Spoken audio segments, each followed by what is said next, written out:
তো আমাদের এগেন্সটে যায় লিগ্যাল অ্যাকশন স্টেট নিতে পারে, এরকম ভাবে আমাদের সুপ্রিম কোর্ট বলেছিল।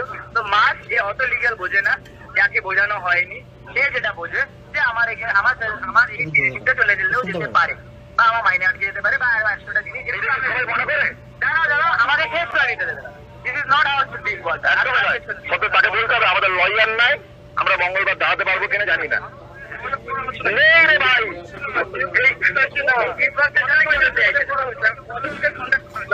কম করে 18-20 জনকে কন্ট্যাক্ট করা হয়েছে। দিল্লিতে গিয়ে 4টে লোক বসে আছে।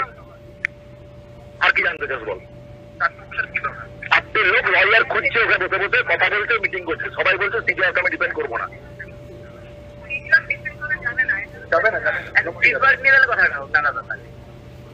আমি সুপ্রিম কোর্ট কি ভয় পাচ্ছি ভাই? ডিফেন্ড করতে পারবো না, করতে পারবো না ভাই। ধরো যে তুমি যেটা বলছো যে সুপ্রিম কোর্ট মানে আমাদের এগেনস্টে একটা স্টেপ নেবে, সেটাতে মাস থাকবে কি থাকবে না। এবার এই ভয়টা আমাদের যেদিন 5টার ওই একদমই নয়। সেদিন সুপ্রিম কোর্ট তোকে বলেনি যে তুমি ইমিডিয়েট কাজে যোগ করো। 9 তারিখ কথা বলেছে, আবার 9 তারিখ যখন সুপ্রিম কোর্ট এই জায়গাটা মমতা ব্যানার্জিকে দিয়েছে, তারপর থেকে মমতা ব্যানার্জি তোর সাথে এগুলো খেলছে। হ্যাঁ, সেই জায়গা থেকে আজকে তোর মঞ্চে এসছে। তারপরে তুই যদি বলিস যে না আমি কোনো জায়গা থেকে নড়বো না, যেমন আছি এরকমই থাকবো, তোর সাথে আর কোনো কথাই তো বলবেই না তোর কথা।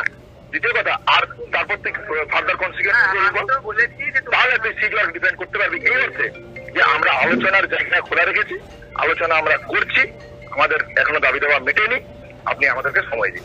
এই বলে তুই ডিপেন্ড করার জায়গা তাও কিছুটা আছে, নাহলে তাও কিছু নাই। 6টার অব্দি টাইম, 5 মিনিটের মধ্যে তোকে বলতে হবে, নাহলে আমি যেতে পারবো না।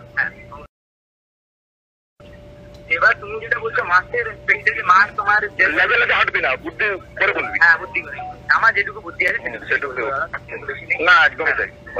তো সেখানে সুপ্রিম কোর্ট আমাদের 17 তারিখে আমাদের এগেন্সটে একটা অ্যাকশন নিতে পারে, এটা আমরা ভাবছি।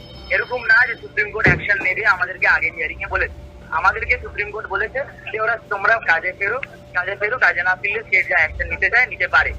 এর বাইরে কিছু বলেনি। সুপ্রিম কোর্ট বলেনি যে তোমরা যদি নেক্সট হিয়ারিং এর আগে না ফেরো মানে অ্যাকশন নেবো। আমরা এটা ভাবছি যে সুপ্রিম কোর্ট হয়তো এই কাজটা করবে, কিন্তু অলসো একটা সেম টাইম আমরা যেদিন 5টা জিনিসটা ছিল সেদিন থেকে মাস যেটা বলছে যে আমার এগেন্সটে কোনো একটা লিগাল স্টেপ নিলেও নিতে পারে না। তুই কি বুঝিস সেটা বল। হ্যাঁ, আমি বুঝছি যে মাস এটা বলছে, আমার বক্তব্য। এবার মাস কি এটা বোঝে যে কপিল সিবাল আজকে মুখ্যমন্ত্রী আসা পরপর আগের 3টে মেল লেখা, এগুলো সব সুপ্রিম কোর্টে বলবে সে? নাম্বার 1। নাম্বার 2, 23 জন মৃত্যু হয়েছে, সেই 23 জনকে বাড়ির লোক থেকে 2 লাখ টাকা করে মুখ্যমন্ত্রী দিয়েছে, এবং তার ব্যাগ থেকে কোনো অ্যাসিউরেন্স নেই সে সুপ্রিম কোর্টে প্রডিউস করবে না। তুই জানিস? সে সবই আমি তোকে এই যতগুলো ছেলের শাস্তি হবে সব দায়িত্ব তোকে নিতে হবে। কেন নিতে হবে? কেন নিতে হবে না?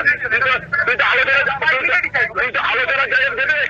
তাহলে তুই যদি না যাস, তাহলে আমি দেখেছি কেন? আমি বলছি কি কি অ্যাডভান্স জায়গা হতে পারে সেটা আমার বলে রাখা কর্তব্য। না না, সেটা তো বলছি না, এগুলো সব বুঝতে পারছিস তো? হ্যাঁ, অবশ্যই আমার তাই মতামত। আজকে তো পুরো জিনিস না, দুদিন আগে আটকালাম কেন? আমাকে